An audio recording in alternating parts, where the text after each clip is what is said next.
Hello, my name's Ian McCall, and this is a talk on psoriasis. It's part of the series of practical dermatology from the Australian Institute of Dermatology. Let's have a little look at psoriasis. What is it? Why do you think your patient has psoriasis? You probably think it's psoriasis because the patient's got a red, scaly rash, and the rash is probably symmetrical.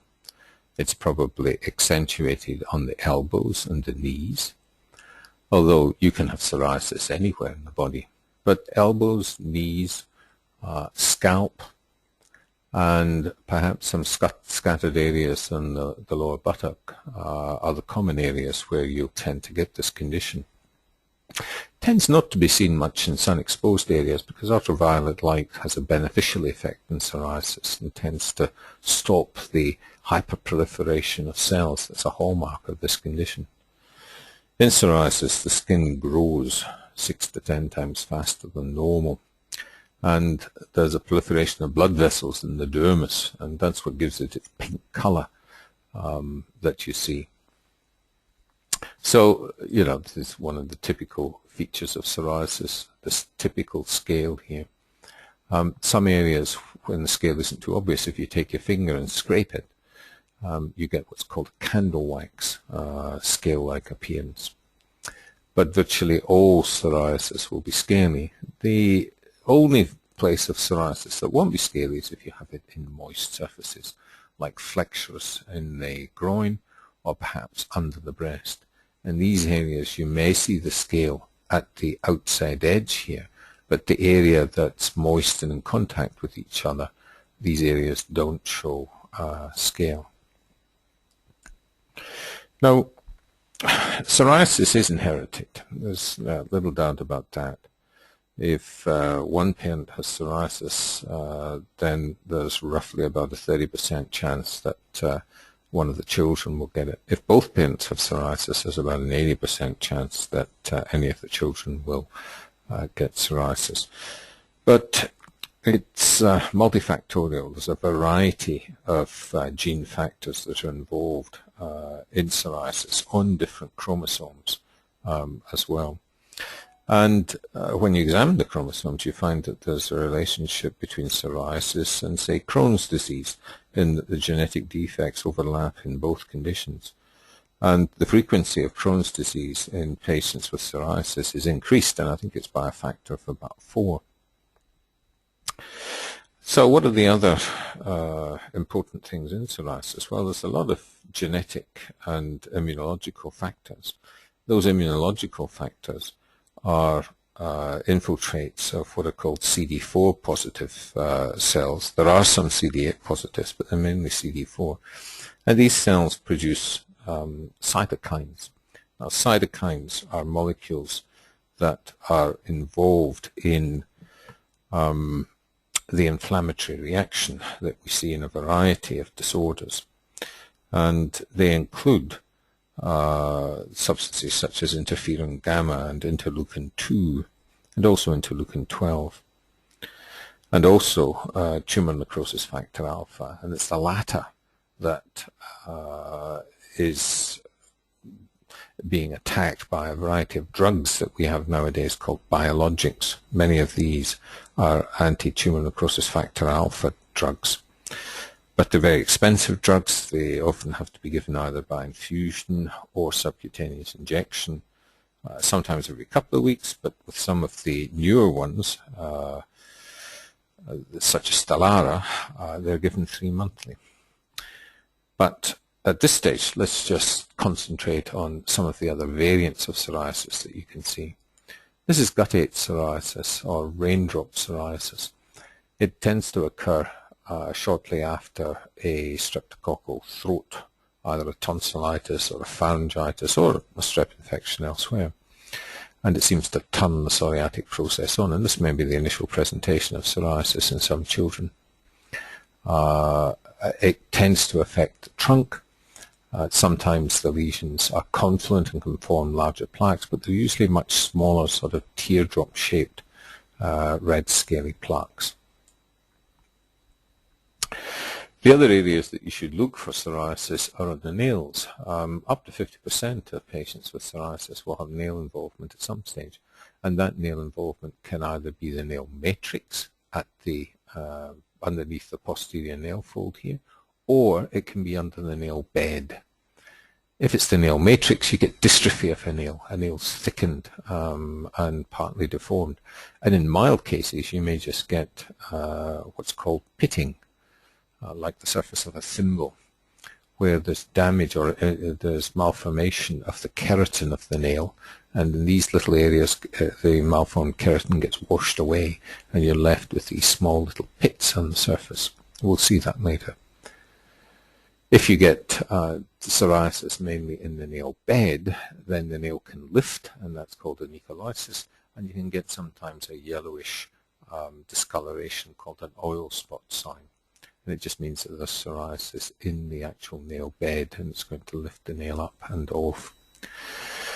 Sometimes, unfortunately, you can get psoriatic arthritis, and that's an example in this particular case here, where the psoriasis is affecting both the DIP and PIP joints here. And it can be quite severe psoriatic arthritis, and it often can affect other joints as well. So you've got to remember that psoriasis isn't just a disease of skin, it's also a disease of joints. The other thing about psoriasis, though, is that it's often described as being more than skin deep, and it is. We've already mentioned this association with Crohn's disease, but there's also an association with seronegative arthritis, psoriatic arthritis. Now, the other condition that you should look for with psoriatic patients is what's called the metabolic syndrome. And this is where patients tend to be a bit obese, have elevated triglycerides, reduced high-density lipoproteins, a bit of a raised blood pressure, and sometimes they have a degree of insulin resistance and may in fact have elevated fasting sugars as well. So these are all part of the metabolic syndrome. This slide here shows an example of psoriasis when it's affecting the soles of the feet, and it goes by the name of keratoderma blennoragicum. It's a form of pustular psoriasis, but there's also a lot of scale here as well. So it's a feature, as I say, of Reiter syndrome. These are some of the nail changes that we spoke about in psoriasis. Here you see the pitting that is just a mild form of psoriasis affecting the nail matrix back here, and the abnormal keratin's washed away, leaving these little holes. But this slide here shows the degree of nail dystrophy that you can in fact get when you have psoriasis affecting the nail matrix underneath the posterior nail fold here, and the whole nail is dystrophic. All the keratin is just malformed, and it looks like this. Here's a couple of other variants of psoriasis that you won't often see. This is localized pustular psoriasis. Psoriasis is a disorder characterized by an increase of what are called neutrophils into the skin. And neutrophils are the cells, white cells are the cells you see forming pustules. So not all pustules are infective. They can in fact be inflammatory, and that's the case in localized pustular psoriasis like this. If you swab these, you won't grow any bacteria. This is an inflammatory process, and you need strong topical steroids to try and settle that down. But it's a measure of how inflammatory psoriasis can in fact be. Here's a localized form of psoriasis. It's sometimes called acrodermatitis or acropustulosis of Halleux-Pouot, and it is a series of pustules that will form on the terminal part of a finger, and sometimes just underneath the hyponychium here, under the edge of the nail, and it will cause lifting of the nail here as well. Sometimes if you get severe involvement with pustules and inflammation here, you'll get marked nail dystrophy, and you can actually lose a nail as well.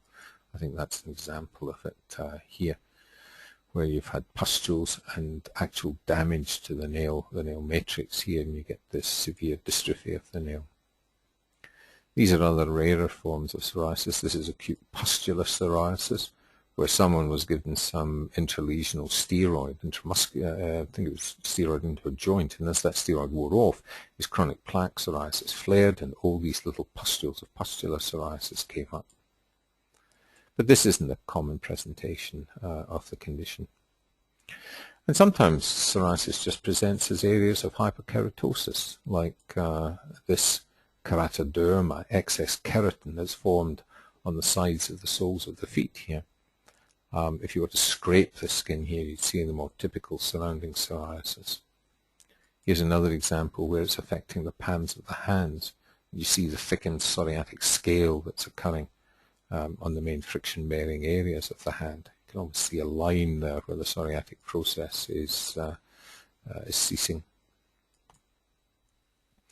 And this was just another example of the keratoderma that you can get in some cases of psoriasis. Tends to occur particularly in women around the menopause. And of course, psoriasis affecting the scalp. It's curious how well it's contained within the scalp line. Whenever it appears out in sun-exposed areas, it seems to be ameliorated and improved. But within the scalp area, under the hair, you get this thick build-up of scale. And it's difficult, obviously, to try and remove that. Here's just another example of it here, that thick build-up of scale. Sometimes the scale extends down the hair shafts here, and it becomes a thick matted mess of scale in psoriasis, and you can get some pus forming underneath this. And occasionally it'll even damage the hair, and the hair will come out. But usually you don't get marked hair loss in psoriasis itself. Now there are a whole lot of other presentations of psoriasis, and if you want to go to Global Skin Atlas, you'll see, in fact, many of these. I mean, this was one here that basically just shows what's called crustaceous or micaceous psoriasis. Look how thick the scale buildup is in this particular patient. I mean, it really is quite gross. These are extremes. I mean, for most people, this isn't the way that that psoriasis will present to them. This is a fairly typical picture of psoriasis here. Symmetrical. It's there on one side, it's there on the other. If you scrape this, the scale will be a lot more obvious. There's another plaque of psoriasis here around the umbilical area. And that color is very particular for psoriasis. Here's another example here. And you can see how extensive the psoriasis can be in some patients. This man's forearm here is virtually covered in psoriatic plaque, and there's extensive psoriasis on the rest of the trunk. Now, they've commented here that this patient was started on etanercept, and this is one of these new biologic drugs. Methotrexate is one of the drugs that's still freely available and not too expensive to use in psoriasis, but it's mainly used for really bad psoriasis like this, because it's a drug that acts on rapidly dividing cells. So not only does it help psoriasis, but unfortunately it then has effect on the blood, or perhaps on the rapidly dividing cells in the lining of the inside of the stomach, and sometimes also in the liver. So all of these drugs, though they may be effective, there are consequences of using them, and they have to be used under supervision with the appropriate tests being done.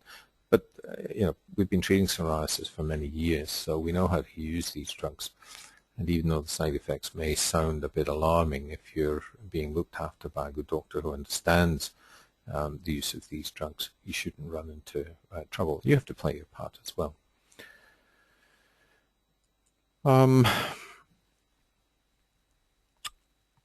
I think the other thing that we need to discuss here is, well, we've discussed a little bit about some of the other conditions associated with psoriasis. We've talked about that metabolic syndrome.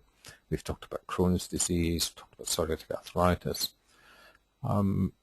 But even heart disease, some of the inflammation that's associated with psoriasis, or the tendency to inflammation, It in fact can have an effect even on coronary arteries and on blood clotting as well, and there is an increased incidence of cardiovascular disease in patients who have psoriasis. Now, we've said that might be partly due to the metabolic syndrome, but it also can be partly due just to the increased inflammation that's associated with psoriasis, and hence these TNF-alpha biologic inhibitor drugs appear to have helped psoriatic patients not only with psoriasis on the skin, but also with a tendency to get these cardiovascular problems.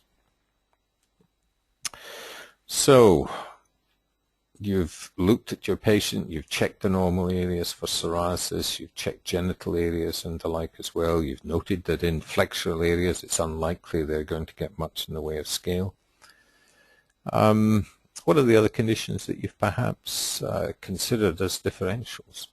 Certainly eczema is one thing you should consider as a differential, but remember, whereas psoriasis tends to affect the front of the knees and the back of the elbows, in atopic eczema it's the other way around. It's the front of the elbows and the back of the knees that tend to be involved. And in atopic eczema there's usually a lot more itch. The condition tends to come on a lot younger in life than psoriasis does. And there's often a strong family history of eczema, asthma, and hay fever.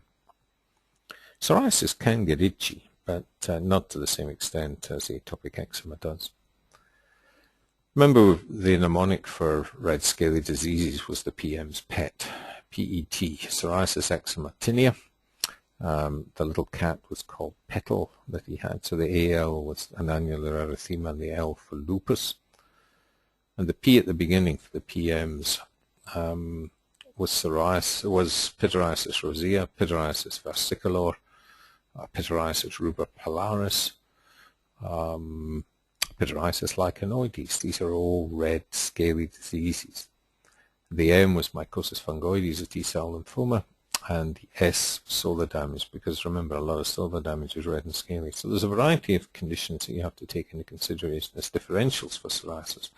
But psoriasis is often so typical, that color, the scale, the distribution, that you just need to look at it and you're able to make the diagnosis without really considering much in the way of differentials. So what about treatment for psoriasis? In the end, we've talked about some of the treatments already for severe psoriasis, but for localized plaque psoriasis, let's perhaps take an example here. For localized plaque psoriasis like this, probably the best preparation that's available at the moment is one called Divabet, which is a mixture of calcipotriol, which affects calcium metabolism in the skin and reduces cell proliferation, and a strong topical steroid, betamethasone. Now that combination has really a very quick and beneficial effect on plaque psoriasis and will reduce the scaling and reduce the size of the plaques very quickly. And if you complement it with a little bit of sun exposure, it can often work wonders. You've got to take care with that preparation in flexures because it can sting, and also the strong fluorinated steroid can cause stretch marks and the like to form in the flexures and under the breasts. So you don't use it in those areas. If you've just got flexural psoriasis, the best preparation is one called hydrozole, which is a mixture of 1% hydrocortisone and clotrimazole, because often in these flexural areas you get a little bit of secondary candida. So a little bit of an anti-candida agent like clotrimazole in hydrozole can be quite useful. The 1% hydrocortisone is all you need to settle psoriasis in these flexural areas. Topical tars are still used, both in short contact and long contact therapy, but they're a bit messy, they're a bit smelly, and a lot of people don't like using them. In Australia there's one called Exorex, E-X-O-R-E-X, which is I think a wood tar type gel. Now it's not too smelly, it does do the job, but combining it with a little bit of ultraviolet exposure is often useful. Moisturizing is obviously useful in psoriasis just to get rid of the scale, and sometimes a cream that's got 6% salicylic acid in Sorbolene or in emulsifying ointment can be used just to get rid of the scale that's on these lesions. And it certainly then lets the light penetrate that bit better. So Psoriasis is a condition that's common. It's a condition that can be treated. It's not a condition, though, that can be cured because it is written into your genes. Now, sometimes it goes into remission. It just disappears, and it can disappear for years. But, you know, stress can bring it back on, streptococcal throat infections. Certain drugs can bring it back again. Particularly lithium for manic depression, or beta blockers for blood pressure, or some of the ACE inhibitors for hypertension. So if psoriasis flares and you happen to be on other drugs, you've always got to consider that these drugs may be playing a part in the psoriasis flaring. Ultraviolet light is important, I think, in treating psoriasis. Now, I know you've got to take care with ultraviolet exposure because long-term exposure is going to increase your risk of skin cancer.